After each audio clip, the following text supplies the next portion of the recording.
Hey guys, this is Shubham Kumari and welcome back to Shubh artistry.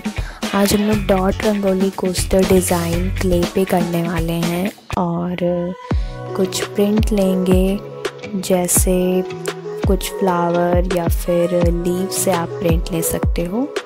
और अगर ऐसा कुछ आपके पास पड़ा हो जिससे अच्छा टेक्सचर आए, उससे आप प्रिंट लेके सुंदर सा वॉल डेकोर बना सकते हो।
इस क्ले के ड्राई होने के बाद इसके एजेस को स्मूथ करने के लिए हम सैंड पेपर का यूज़ करेंगे।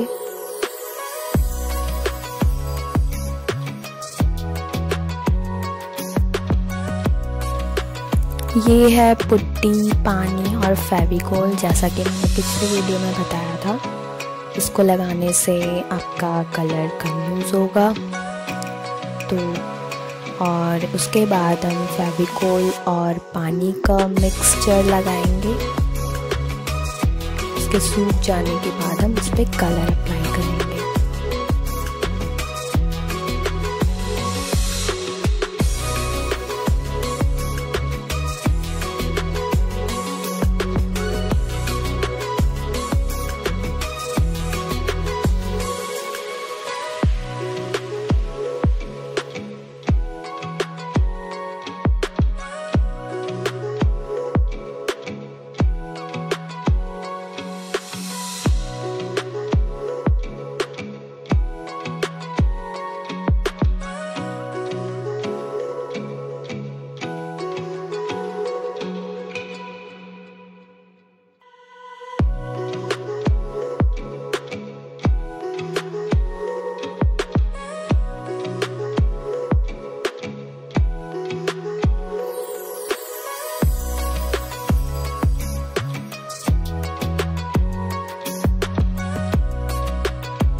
If you like this tutorial, please like, share, subscribe and comment below and bell button ज़रूर क्लिक करना ताकि सारी नोटिफिकेशन आपको मिलती रहे। Thank you so much for watching.